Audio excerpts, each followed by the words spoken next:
नमस्कार छात्रों, मेरा नाम है राघवेंद्र शर्मा। स्वागत है आप सभी को आज के हमारे सेशन में। तो आज के हमारे सेशन में हम 10वीं कक्षा के द्वितीय भाषा हिंदी के पाठ्यक्रम के बारे में చర్చిत करेंगे।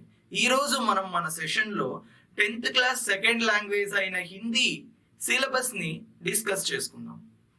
देखिए छात्रों, 10वीं कक्षा के द्वितीय भाषा हिंदी में कुल मिलाकर 12 पाठ है और 4 उपवाचक भी है। कुल मिलाकर हिंदी पाठ्यक्रम कितने हैं? 16 है। टोटल हिंदी सिलेबस ని మనం చూసుకున్నట్టయితే మనకు 12 మెయిన్ లెసన్స్ ఉన్నాయి, 4 నాన్ డీటెయిల్స్ ఉన్నాయి। మొత్తం రెండు కలిపి మనకు 16 లెసన్స్ అనేవి మనకు ఉన్నాయి। ఆ 16 లెసన్స్ ని మనం 3 टाइप्स का डिवाइड చేయొచ్చు। ఒకటి पद्य भाग, दूसरा है गद्य भाग और तीसरा है उपवाचक। हमको हमारे हिंदी के पाठ्य पुस्तक में ऐसा नहीं दिया जाएगा। మన హిందీ టెక్స్ట్ బుక్ లో మనకు ఇలా ఇవ్వరు। Just directly first lesson Baraste Badal, second lesson Idgah, third lesson Hum Bharat Vasi అని ఇచ్చేసింటారు। దాని పక్కన మనకు అది ఏటి, అది కవిత, అది లేకపోతే ఏకాంకినా, అది లేకపోతే కహానీనా, ఇవన్నీ మనకు ఇస్తారు। అలా చూసుకున్నట్టయితే మనం 3 టైప్స్ లో మనం దాన్ని డివైడ్ చేసుకోవచ్చు పాఠ్యక్రమం। దీన్ని 4 ఇకాయిలుగా కూడా, 4 చాప్టర్స్ గా కూడా మనం దీన్ని డివైడ్ చేయొచ్చు। ఇకాయి 1, ఇకాయి 2, ఇకాయి 3, ఇకాయి 4 గా మనం దీన్ని డివైడ్ చేయొచ్చు। 16 లెసన్స్ ఉన్నాయి, 4 ఇకాయిస్ గా మనం డివైడ్ చేసాం। ఈచ్ ఇకాయిలో 4 లెసన్స్ కింద మనకి గవర్నమెంట్ ప్రస్తుతానికి ఇచ్చారు। ప్రతి ఒక్క ఇకాయి తర్వాత మనం ఒక యూనిట్ టెస్ట్ అనేది కూడా మనం కండక్ట్ చేసుకుంటాం। FA1, FA2, FA3, FA4। ప్రతి ఒక్క FA కి మనకు 4 లెసన్స్ అనేవి ఉంటాయి। ప్రతి 2 FAs తర్వాత మనకు ఒక సమ్మేటివ్ టెస్ట్ అనేది కూడా ఉంటుంది। ఓకే, మనం ఇప్పుడు తెలుసుకుందాం ఆ లెసన్స్ ఏంటో, అవి ఎలా డివైడ్ చేసుకోవచ్చు। మన హిందీలో ఫస్ట్ లెసన్ బరస్తే బాదల్, అది ఒక పోయట్రీ। సెకండ్ లెసన్ ఈద్గా, ఇది ఒక స్టోరీ, ఇది గద్య భాగం కిందికి వస్తుంది। తర్వాత మన థర్డ్ లెసన్ హమ్ భారత్ వాసి, ఇది ఒక పోయం, కవిత। మన ఫోర్త్ లెసన్ శాంతి కే రాహ్ మే, ఇది ఒక ఉపవాచకం। ఇక్కడితో మనకు 4 లెసన్స్ కంప్లీట్ అయిపోయాయి। కాబట్టి ఇక్కడితో మనకు FA1 ఇకాయి 1 అనేది కంప్లీట్ అయిపోయింది। ఇంకొకసారి నేను చెప్తాను। हमारा फर्स्ट लेसन है बरसते बादल, यह एक कविता है। हमारा दूसरा पाठ है ईदगाह, यह एक कहानी है। हमारा तीसरा पाठ है हम भारतवासी, यह भी एक कविता है। हमारा चौथा पाठ है शांति के राह में, यह एक उपवाचक है। यहाँ हमको एक भाग कंप्लीट हो जाता है। ఒక ఇకాయి అనేది మనకి ఇక్కడి కంప్లీట్ అయిపోతుంది। చూడండి, మనకు ఒక ఈ ఫస్ట్ ఇకాయిలో మనకు 2 పోయమ్స్ వచ్చాయి, ఒక ప్రోస్ వచ్చింది, ఒకటి నాన్ డీటెయిల్ వచ్చింది। ఓకే, తర్వాత మనం సెకండ్ ఇకాయిలోకి వెళ్తే ఎక్కడ మనం స్టాప్ చేసుకున్నాం? 4th లెసన్ దగ్గర మనం స్టాప్ చేసుకున్నాం। 4th లెసన్ ఏంటి? శాంతికి రాహ్మే, అది ఒక ఉపవాచకం। 4th లెసన్ దగ్గర మనం స్టాప్ చేసుకున్నాం। ఇప్పుడు 5th లెసన్ మనకు कण कण का अधिकारी, ये कण कण का अधिकारी, यह एक పద్య है, ఇది ఒక కవిత। కాబట్టి ఇది పద్యభాగం కిందికి వచ్చేసింది। తర్వాత మన 6th లెసన్ లోకగీత్। లోకగీత్ ఒక నిబంధ్, అది ఒక ఎసే లెసన్ లాంటిది, ఎసే రైటింగ్ లెసన్ లాంటిది। కాబట్టి అది కూడా మనకు గద్య భాగం కిందికి వచ్చేస్తుంది। तो हमारा 7वां पाठ है अंतरराष्ट्रीय स्तर पर हिंदी। మన 7th లెసన్ ఏమిటంటే अंतरराष्ट्रीय स्तर पर हिंदी। ఇది ఒక పత్ర లేఖन, यह एक पत्र है। हमारे सारे कक्षाओं में 7वीं कक्षा से 10वीं कक्षा तक हमें एक पत्र मिलता है हमारे पाठ्य पुस्तक में। మన 7th క్లాస్ నుండి 10th క్లాస్ వరకు కంపల్సరీ మన సిలబస్ లో, మన లెసన్స్ లో ఒక లెటర్ రైటింగ్ లెసన్ అనేది ఖచ్చితంగా పెడతారు। जैसे कि आप देख सकते हैं 8वीं कक्षा में दिल्ली से पत्र है। 8th క్లాస్ లో కూడా మనకు ఢిల్లీ సే పత్ర అని ఒక లెసన్ ఉంది, అది ఒక పత్ర లేఖన్. అలాగనే మన 10th క్లాస్ లో కూడా ఒక పత్ర లేఖన్ ఉంది, అది ఏమిటి, अंतरराष्ट्रीय स्तर पर हिंदी. ठीक है, 7वां लेसन हो गया. अब हमारा 8वां लेसन है दो कलाकार.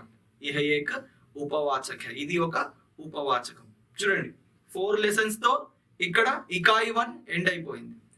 ఇంకొక 4 లెసన్స్, 4 + 4 = 8. 8 లెసన్స్ తో ఇక్కడ ఇంకొక ఇకాయి అనేది ఎండ్ అయిపోయింది. FA1 FA2. ఇక్కడ మనకు 2 చాప్టర్స్ అనేది క్లోజ్ అయిపోయాయి. 4th లెసన్ తో మనకు చాప్టర్ క్లోజ్ అయిపోయింది. 5th లెసన్ మనకి ఏముంది, హమ్ భారత్వాసి, కణకణక అధికారి, ఇది ఒక పోయం. 6th లెసన్ మనకి ఏముంది, లోకగీత్, ఇది ఒక ఫ్రోస్. తర్వాత అంతర్రాష్ట్రీయ స్తర్ పర్ హిందీ, ఇది ఒక పత్ర లేఖన్, ఇది కూడా గద్య భాగం కిందికి వస్తుంది. మన నెక్స్ట్ లెసన్ ఇది 8th లెసన్ దో కళాకార్, ఇది ఉపవాచకం. మనకు ఇకాయి 2 లో ఒక పోయం వచ్చింది, 2 ప్రోజ్ వచ్చాయి, ఒక నిబంధ వచ్చింది. టోటల్లీ మనకు 4 కంప్లీటెడ్. అలాగే మనం ఇకాయి 1 లో చూసుకున్నట్టయితే మనకు 2 పోయమ్స్ వచ్చాయి, ఒక ప్రోజ్ వచ్చింది, ఇంకొకటి ఉపవాచక వచ్చింది. ఇకాయి 2 లో మనకు 1 ప్రోజ్ వచ్చింది, 1 పోయం వచ్చింది, 2 ప్రోజ్ వచ్చాయి, ఒక ఉపవాచక వచ్చింది. కాబట్టి మనకు ఇక్కడ 2 ఇకాయి అనేది కంప్లీట్ అయిపోయింది. 2 ఇకాయిలు, 2 చాప్టర్స్ మనకు కంప్లీట్ అయిపోయాయి. ఎప్పుడైతే ఈ 2 చాప్టర్స్ కంప్లీట్ అయిపోయాయో మనకు సమ్మేటివ్ ఎగ్జామ్ అనేది జరుగుతుంది. It's a type of quarterly examination అని మనం అనుకోవచ్చు. ఈ 2 చాప్టర్స్ నుండి కంప్లీట్ గా మనకు క్వశ్చన్స్ అనేవి వస్తాయి. ఆ తర్వాత ఈ 2 చాప్టర్స్ కంప్లీట్ అయిపోయిన తర్వాత మనం చూసుకుందాం 8th లెసన్ కి మనకు 2 చాప్టర్స్ కంప్లీట్ అయిపోయాయి. తర్వాత మన 9th లెసన్ భక్తి పద్. భక్తి పద్ ఇది ఒక పోయట్రీ, ఇది ఒక పోయం. 10th లెసన్ స్వరాజ్య కి నీవ్, ఇది ఒక ఏకాంకి, అంటే ఇది క్యారెక్టర్స్ ని బేస్ చేసుకొని ఉంటుంది. ఒక 5 క్యారెక్టర్స్ ఉంటాయి, ఒక్కొక్క క్యారెక్టర్ ఒక్కొక్క విధంగా చెప్తూ ఉంటుంది, సంభాషణ లాగా. ఇలాంటివి మనకి 7th క్లాస్ లో వచ్చాయి. ప్రతి ఒక్క క్లాస్ లో మనకి ఇలాంటి సంభాషణ పాఠాలు, వార్తాలాప్ అంటారు, దీన్ని వార్తాలాప్ అని కూడా అంటారు, ఏకాంకి అని కూడా అంటారు. ఇది ఒక ఏకాంకి పాఠం, ఇది గద్య భాగం కిందకి వస్తుంది. తర్వాత మన 11th लेसन, इसके बाद हमारा पाठ आता है अपने स्कूल को एक उपहार. यह सॉरी दक्षिणी गंगा गोदावरी, हमको और एक पाठ आता है. यहाँ 11th पाठ है हमारा दक्षिणी गंगा गोदावरी. दक्षिणी गंगा गोदावरी, ये दक्षिणी गंगा गोदावरी भी एक यात्रा वर्णन है. ఇది ఒక యాత్రను వర్ణించారు, అంటే ఇది ప్యాసేజెస్ లోనే ఉంది కాబట్టి ఇది కూడా గద్య భాగం కిందకే వచ్చేస్తుంది. తర్వాత మన 12th లెసన్ అప్నే స్కూల్ కో ఏక్ ఉపహార్, ఇది ఒక ఉపవాచకం. ఇక్కడికి మనకి ఇంకొక నెక్స్ట్ 4 లెసన్స్ అనేది మనకు ఎండ్ అయిపోయాయి. ఇక్కడ 3rd పార్ట్ లో 3rd ఇకాయిలో మనకు ఎన్ని లెసన్స్ వచ్చాయి, ఒక పోయం వచ్చింది, 2 ప్రోజ్ వచ్చాయి, ఒకటి నాన్ డీటెయిల్ వచ్చింది. ఆ పోయం ఏంటి, భక్తిపద్ అనేది పోయం. 2 ప్రోజులు వచ్చాయి, అది మనకు స్వరాజ్యకి నీవ్, దక్షిణీ గంగా గోదావరి. और 3rd చౌथा పాఠ హై అప్నే స్కూల్ కో ఏక్ ఉపహార్, ఇది ఒక ఉపవాచకం. ఇక్కడికి మనకు ఇకాయి 3 అనేది మనకు ఎండ్ అయిపోయింది. 12 లెసన్స్ అనేది మనకు ఎండ్ అయిపోయింది. ఇప్పుడు మన ఫైనల్ ఇకాయికి మనం వస్తాం.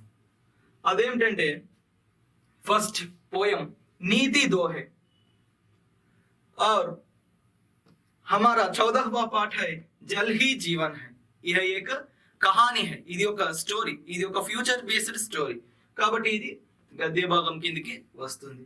ధర్తీ కే సవాల్ అంతరిక్ష కే జవాబ్, ఈ లెసన్ ఒక ఇంటర్వ్యూ లాంటిది, ఇది కూడా ప్యాసేజెస్ గానే ఉంటుంది, అది కూడా మనకు గద్య భాగం కిందకే వస్తుంది. ఇక్కడ మన లాస్ట్ లెసన్ 16th లెసన్ అనోఖా ఉపాయ్, ఇది ఒక నాన్ డీటెయిల్, ఇది ఉపవాచకం కిందకి వస్తుంది. ఇలాగ మనం డివైడ్ చేసుకున్నట్టయితే మన total Hindi syllabus 10th class Hindi syllabus లో మనకు 1 2 3 4 5 మనకు 5 పద్యాలు అనేది మనకు వస్తాయి. 1 2 3 4 5 6 7 మనకు 7 గద్య భాగాలు మనకు వస్తాయి, 4 ఉపవాచకాలు మనకు వస్తాయి. टोटल మనకు 16 लेसन्स, कुल मिलाकर 16 पाठ हुआ है. समझ में आया? फिर एक बार मैं ब्रीफली कहता हूं. हमारे हिंदी के पाठ्यक्रम को हम 4 भागों में विभाजित करते हैं. మనం హిందీ సిలబస్ ని మనం 4 పార్ట్స్ గా మనం డివైడ్ చేస్తాము. ప్రతి ఒక్క పార్ట్ కి ఒక ఇకాయి చొప్పున ఉంటుంది. 4 ఇకాయిస్ ఉంటాయి. ప్రతి ఒక్క ఇకాయిలో మనకు 4 లెసన్స్ ఉంటాయి. ఆ 4 లెసన్స్ లో మనకు కంపల్సరీ ఒక పోయం, ఒక 2 ఫ్రోజ్లు, ఒక ఉపవాచకం నాన్ డీటెయిల్ అనేది మనకు ఉంటుంది. అలా చూసుకున్నట్టయితే మనకు టోటల్ హిందీ పోయమ్స్ లో 5 పోయమ్స్ మనకు ఉన్నాయి. హిందీ గద్య భాగంలో మనకు 7 గద్యాలు మనకు ఉన్నాయి. ఉపవాచకంలో మనకు 4 ఉపవాచకాలు ఉన్నాయి. चलिए अब हम इस पाठ के विधाओं के बारे में जानेंगे. हमें कैसे पढ़ाई करना चाहिए, 10वीं कक्षा के जो प्रश्न पत्र कैसे आते हैं, इन पाठों के आधार पर हमको 10वीं कक्षा के प्रश्न पत्र कैसे आते हैं. तो चलिए अब हम जानेंगे कि हमारा 10वीं कक्षा के प्रश्न पत्र कैसा आता है. ఇప్పుడు మనం 10th క్లాస్ యొక్క ప్యాటర్న్, ఎగ్జామ్ ప్యాటర్న్ అనేది మనకు ఎలా వస్తుంది, ఏ లెసన్స్ నుండి మనం ఏ టాపిక్స్ ని మనం గెస్ చేయొచ్చు, ఎలా మనం ఫుల్ మార్క్స్ కవర్ చేయొచ్చు అనేది మనం ఇప్పుడు తెలుసుకుందాం. ठीक है, हमारे 10वीं कक्षा के पहला भाग है వ్యాకరణ్. మనం ఫస్ట్ క్వశ్చన్ పేపర్ ఓపెన్ చేయగానే మనకు ఫస్ట్ కనిపించేది గ్రామర్. 12 మార్క్స్ గ్రామర్ అనేది మనకు కనిపిస్తుంది. ఇంతకు ముందు అయితే మనకు ఆప్షన్స్ ఇచ్చేవాళ్ళు, लेकिन अब ऑप्शंस नहीं दे रहे, हमें उसका उत्तर लिखना चाहिए. ఇంతకు ముందు మనకు ఆప్షన్స్ ఇచ్చేవాళ్ళు, కానీ ఇప్పుడు మనం దాని ఆన్సర్ ని మనము డైరెక్ట్ గా రాయాల్సి ఉంటుంది. ఆ వ్యాకరణ్ కిందికి మనకు అర్థాలు, మీనింగ్స్, విలోమ్ శబ్ద్, ఆపోజిట్స్, లింగ్, జెండర్స్, వచన్, సింగులర్ ప్లూరల్, ఉపసర్గ, ప్రిఫిక్స్, ప్రత్యయ్, సఫిక్స్ और తత్సం తద్భవ్. తత్సం తద్భవ్ అనేది ఒక మనం తెలుగులో ప్రకృతి వికృతి లాంటివి. అలాంటి ప్రకృతి వికృతులు, తర్వాత మనకు కాల్ అంటే టెన్సెస్, అంక పెహచానన, మన వాళ్ళు ఒక నెంబర్ ఇచ్చింటారు. ఫర్ ఎగ్జాంపుల్ 1900, దీన్ని మీరు హిందీ అక్షరాల్లో రాయండి. तो हम लिखते हैं 1900. यदि वो लोग 1900 देते हैं, अक्षरों में 1900 देते हैं, इसे अंकों में लिखो लिखते हैं. మనకు 1900 అని ఇచ్చి ఇదేంటో కనుక్కోండి అని అంటారు. అప్పుడు మనం దాని పక్కన 1900 అని మనం అంకెలు వేస్తాం. అలాంటి అంక పెహచానం. తర్వాత ముహావరే. ముహావరే అంటే ప్రావర్బ్స్, జాతీయాలు. సంధి, సమాస్, సంధులు, సమాసాలు. తర్వాత సంజ్ఞ, సర్వనాम, क्रिया विशेषण, क्रिया विशेषण, ये सभी चीजें भी इसके अंतर्गत आते हैं. మనకి ఈ గ్రామర్ అనే టాపిక్ లో ఈ టాపిక్స్ అన్ని మనకు వస్తాయి. 12 మార్క్స్ కి కంప్లీట్ అవుతుంది. తర్వాత గ్రామర్ తర్వాత మనకు వెరీ ఈజీ టాపిక్స్, మనం దీన్ని చదవకోకుండా కూడా జస్ట్ ఆన్ ది స్పాట్ మనం దాన్ని అటెంప్ట్ చేయగలం. అలాంటి టాపిక్స్ మనకు ఉంటాయి. అవి పఠిత గద్యాంశ్, अपठित गद्यांश, पठित पद्यांश, अपठित पद्यांश, विज्ञापन. వెరీ ఈజీ అండి. పఠిత పద్యాంశ అంటే, పఠిత గద్యాంశ అంటే మనం ఇందాక డిస్కస్ చేసుకున్నాం. మనకు 5 లెసన్స్ పద్యాలు ఉన్నాయి, 7 లెసన్స్ గద్యాలు ఉన్నాయి, 4 లెసన్స్ ఉపవాచకాలు ఉన్నాయి. మనకు ఉండే 7 లెసన్స్ గద్యాలలో నుండి ఏదో ఒక చిన్న ప్యాసేజ్ అనేది అతను ఇస్తాడు. ఇచ్చి అందులో ఈ పాఠాన్ని రాసిన కవి ఎవరు, ఈ ప్యాసేజ్ ఏ లెసన్ నుండి తీసుకున్నాము, ఆ లెసన్ పేరు రాయమని ఒక బిట్ అడగచ్చు, ఆ పోయెట్ పేరు రాయమని ఒక బిట్ అడగచ్చు. తర్వాత ఆ లెసన్ రో రిలేటెడ్ అయినటువంటి ఉపసర్గ కనుక్కోమని అడగచ్చు, ప్రత్యయ కనుక్కోమని అడగచ్చు. ఆ లెసన్ రిలేటెడ్ క్వశ్చన్స్ కూడా మనకు అడుగుతారు. జస్ట్ మనం ఆ ప్యాసేజ్ చదివి మనం ఆన్సర్స్ చేయగలం. ఏమంటే లాస్ట్ క్వశ్చన్ అనేది మనకు కంపల్సరీ ఆ ప్యాసేజ్ యొక్క ఆథర్ గురించి అడుగుతాడు.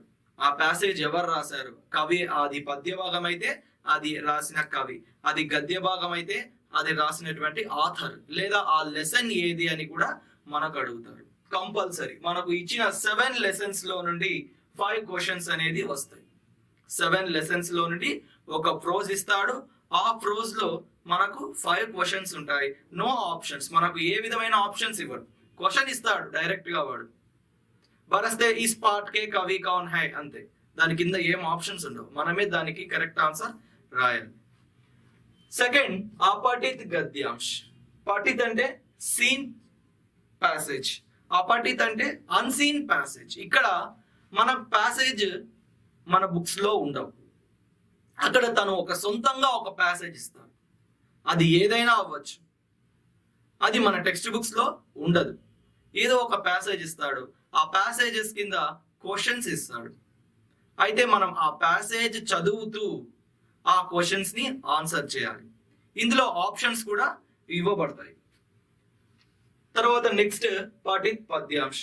సేమ్ యాజ్ యూజువల్ పఠిత్ గద్యాంశ లాగే పఠిత్ పద్యాంశ కూడా మన బుక్ లో ఉండే 5 పోయమ్స్, 5 పద్య భాగాలు మనకు ఉన్నాయి. ఆ 5 పద్య భాగాల నుండి ఏదైనా ఒక పోయం, ఒక స్టేంజా మనకు ఇస్తాడు, ఇచ్చి దాని కింద క్వశ్చన్స్ అనేది అడుగుతాడు. మనం ఆ పోయం చదువుకుంటూ ఆ క్వశ్చన్స్ కి కరెక్ట్ ఆన్సర్ రాయాలి. దీంట్లో కూడా మేబీ లాస్ట్ క్వశ్చన్ అనేది ఈ పోయం యొక్క కవి ఎవరు, ఈ పోయం ఏ లెసన్ నుండి తీసుకున్నాం అనేవి మనకు అడుగుతారు. నెక్స్ట్ అపఠిత్ పద్యాంశ్. సేమ్ యాజ్ యూజువల్ అపఠిత్ గద్యాంశ్ లాగే అపఠిత్ పద్యాంశ్ కూడా మనకు ఒక తెలియని పోయం ఇచ్చి దాని కింద క్వశ్చన్స్ అడుగుతారు. ఆ క్వశ్చన్స్ కి మనకి ఆప్షన్స్ కూడా ఉంటాయి. ఆ పోయం చదువుతూ మనకు ఏ ఆప్షన్ కరెక్ట్ గా అనిపిస్తే ఆ ఆప్షన్ ని మనం చూస్ చేసుకొని ఆ ఆన్సర్ ని మనం రాయాలి. మన నెక్స్ట్ టాపిక్ విజ్ఞాపన్. ఇది ఒక అడ్వర్టైజ్మెంట్. మనం డైలీ న్యూస్ పేపర్స్ లో రకరకాల అడ్వర్టైజ్మెంట్స్ ని మనం చూస్తూ ఉంటాం. సమ్ యాడ్స్, జాబ్ యాడ్స్ కావచ్చు, కంప్యూటర్ యాడ్స్ కావచ్చు, ఫర్ సపోజ్ ఏదైనా వస్తువు గురించి కార్ యాడ్ కావచ్చు, ఎగ్జిబిషన్ యాడ్స్ కావచ్చు, స్కూల్ యాడ్స్ కావచ్చు, రకరకాల యాడ్స్ మనం చూస్తూ ఉంటాం.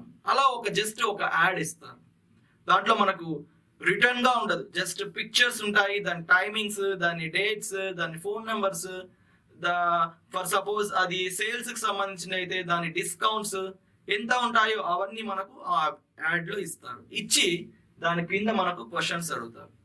ఫర్ సపోజ్ మనకు ఒక ఎగ్జిబిషన్ యాడ్ ఇచ్చారనుకోండి, కింద అడుగుతాడు ఆ ఎగ్జిబిషన్ యొక్క ఎంట్రీ ఫీజు ఎంత అని మనకు ఒక క్వశ్చన్ అడుగుతాడు.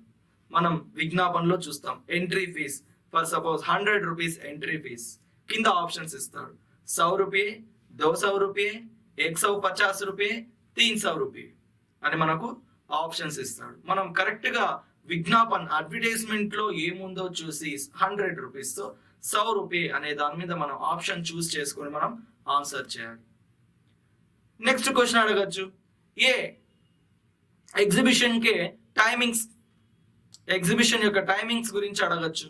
ఈ ఎగ్జిబిషన్ ఎంత టైం నుండి ఎంత వరకు ఉంటుంది, మనకు అడ్వర్టైజ్మెంట్ లో ఇస్తారు ఈ టైమింగ్ ఎంత వరకు ఉంటుందో. కాబట్టి మనం ఆ క్వశ్చన్ కి ఆన్సర్స్ కూడా మనం కింద ఆప్షన్స్ లో చూస్ చేసుకొని మనం రాయొచ్చు. సో ఈ టాపిక్స్ అంతా ఏ విధమైనటువంటి కష్టం ఉండేవి కాదు. ఆన్ ది స్పాట్ మనం దాన్ని చదువుకొని పఠిత్ గద్యాంశ, పఠిత్ పద్యాంశ అయితే మనం కంపల్సరీ ఆ లెసన్ ఏ పోయం నుండి ఇచ్చారు, ఆ పోయం యొక్క ఆథర్ లేదా కవి ఎవరు అనేది మనం జ్ఞాపకం పెట్టుకోవాలి. తర్వాత అపఠిత్ గద్యాంశ, అపఠిత్ పద్యాంశ, ఈ రెండింటికి మనం ఆన్ ది స్పాట్ గా మనం పోయం చదువుతూ ఆ ప్యాసేజ్ చదువుతూ కింద ఇచ్చిన క్వశ్చన్ అండ్ ఆన్సర్స్ మనం ఆన్సర్ చేయాలి, ఆప్షన్స్ లో చూస్ చేసుకుంటూ. విజ్ఞాపన్ కూడా, అడ్వర్టైజ్మెంట్ కూడా అలాంటిది.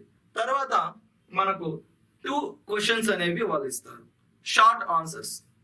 ఇవి 2 క్వశ్చన్స్, 2 4 8 మార్క్స్ అని ఉంటాయి. ఆ క్వశ్చన్స్ మనకు రిలేటెడ్ ఏ లెసన్స్ లో అన్నా మనకు వస్తాయి. తర్వాత మనకు 8 క్వశ్చన్స్ అనేవి ఇస్తారు, అవి కూడా షార్ట్ ఆన్సర్స్. ఈ 2 క్వశ్చన్స్ లో, ఈ 8 ఆన్సర్స్ లో ఏ విధమైన చాయిస్ అనేది మనకు ఉండదు, మనం కంపల్సరీ అన్ని ఆన్సర్స్ ని అటెండ్ చేయాల్సిందే. ఈ 8 క్వశ్చన్స్ కూడా మనకు పద్య భాగం, గద్య భాగం ప్లస్ ఉపవాచకం టోటల్ 16 లెసన్స్ నుండి ఎక్కడన్నా ఈ క్వశ్చన్స్ మనకు అడుగుతారు. అయితే ఆ క్వశ్చన్స్ అడిగినప్పుడు మనం దాని ఆన్సర్ ఎలా చేయాలి? మనకు ఒక్కొక్క లెసన్ లో మినిమం అంటే ఒక 5-6 క్వశ్చన్స్ ఉంటాయి. ఆ 5-6 క్వశ్చన్స్ కి ఆన్సర్ అంతా ఒక్కటే, కానీ క్వశ్చన్సే వాడు ట్విస్ట్ చేసి అడుగుతాడు. మనం ఆ క్వశ్చన్స్ చూస్తేనే భయపడిపోతాం, అయ్యో ఈ క్వశ్చన్ నేను చదవలేదే, దీనికి ఎలా రాయాలి. కానీ ప్రతి ఒక్క లెసన్ లో ఒక లాంగ్ ఆన్సర్ నేర్చుకుంటే చాలు, ఒక 2-3 షార్ట్ ఆన్సర్స్ నేర్చుకుంటే చాలు, మనకు మిగతా అన్ని క్వశ్చన్స్ కూడా దాంట్లోనే కవర్ అయిపోయేటట్టు మనం మెటీరియల్ ప్రిపేర్ చేసాం. ఆ మెటీరియల్ కూడా మీకు అందజేస్తాం. అలాగ మనకు 8 క్వశ్చన్స్ ఇస్తారు. ఆ 8 క్వశ్చన్స్ ని మనం ఆన్సర్ చేయాల్సి ఉంటుంది. నెక్స్ట్ దాని కిందికి వస్తే నిబంధ క్వశ్చన్స్ మనకు 2 ఉంటాయి, 2 పార్ట్స్ లో ఉంటాయి. మనం రెండింటిని ఆన్సర్ చేయాలి. ఒక్కొక్క పార్ట్ లో మనకు 2 లాంగ్ ఆన్సర్స్, 2 నిబంధ ప్రశ్నలు, మనకు 2 నిబంధ క్వశ్చన్స్ మనకి ఉంటాయి, 2 వ్యాస రచన ప్రశ్నలు మనకు ఉంటాయి. అయితే ఒక భాగంలో చూడండి, ఇక్కడ నిబంధ ప్రశ్న పద్య అని ఇచ్చారు, అంటే పద్య భాగాలు. మనకు 5 పద్య భాగాలు ఉన్నాయి. 5 పద్య భాగాలలో 5 లాంగ్ ఆన్సర్స్ ఉన్నాయి. ఆ 5 లాంగ్ ఆన్సర్స్ నుండి 2 లాంగ్ ఆన్సర్స్ మనకు ఈ పద్య భాగంలో అడుగుతాడు. 5లో 2 అడుగుతాడు. మనం ఏమన్నా 4 నేర్చుకున్నా కూడా మనం సేఫ్ సైడ్ ఉండిపోతాం. 1 10s 10 మార్క్స్. సెకండ్ దీని కిందికి వస్తే నిబంధ ప్రశ్న గద్య, ఇది ప్రోజ్ కిందికి మనకు అడిగాడు. మనకు ప్రోజ్ లో 7 లెసన్స్ ఉన్నాయి. 7 లెసన్స్ లో 2 క్వశ్చన్స్ ఇక్కడ అడుగుతాడు. ఎనీ 1 క్వశ్చన్ మనం దీనికి జవాబు రాయాలి. తర్వాత పత్రలేఖన్ 2 లెటర్ రైటింగ్స్ మనకు అడుగుతాడు. లెటర్ రైటింగ్స్ 2 టైప్స్ ఉంటాయి. ఒకటి official letter, 2 unofficial letter. Official letter అంటే మనం క్లాస్ టీచర్స్ కి రాస్తాం, ఏదైనా అధికారులకు రాస్తాం, వాటిని అఫీషియల్ లెటర్స్ అంటారు. అన్అఫీషియల్ లెటర్స్ అంటే మన ఫ్రెండ్స్ కానీ, మన రిలేటివ్స్ కానీ, మన పేరెంట్స్ కానీ, మనకు బాగా తెలిసిన వాళ్ళు ఎవరికి రాసే లెటర్ ప్రతి ఒక్కటి అన్అఫీషియల్ లెటర్ కిందకే వస్తుంది. ఆ 2 లెటర్స్ ని అడుగుతాడు. ఏదో ఒక లెటర్ ని మనం రాయాలి. లాస్ట్ టాపిక్ నిబంధ ఎస్సే. మనకు 2 ఎస్సేలు వాడు అడుగుతాడు. 2 ఎస్సేలు అడుగుతారు. మేబీ అది పుస్తకాలయ అవ్వచ్చు, పర్యావరణ సంరక్షణ అవ్వచ్చు, విద్యార్థి అనుశాసన అవ్వచ్చు, ఇట్లా రకరకాల టాపిక్స్ ఉన్నాయి. ప్రియ త్యోహార్ అవ్వచ్చు, ప్రియ నేత అవ్వచ్చు, మేబీ ఈ టైం మనకు కరోనా గురించి కూడా అడగచ్చు. రకరకాల ఎస్సేస్ మనకు అడుగుతారు. 2 ఎస్సేస్ మనకు అడుగుతారు. ఎనీ 1 ఎస్సేని మనం చూస్ చేసుకొని రాయాలి. సో ఇది మన 10th class syllabus pattern. Syllabus ఏ విధంగా ఉంటుంది, దాంట్లో ఎన్ని భాగాలు ఉన్నాయి, ఆ సిలబస్ లో నుంచి మనకు క్వశ్చన్ పేపర్ ఎలా వస్తుంది, ఏవేవి మనం ప్రిపేర్ అవ్వాలనేది మనం ఈ సెషన్ లో తెలుసుకుందాం. నెక్స్ట్ సెషన్ లో మనం హిందీ బేసిక్స్ అంటే వర్ణమాల, మాత్రాయే, బారఖడి, వీటి గురించి మనం తెలుసుకుందాం. Thank you.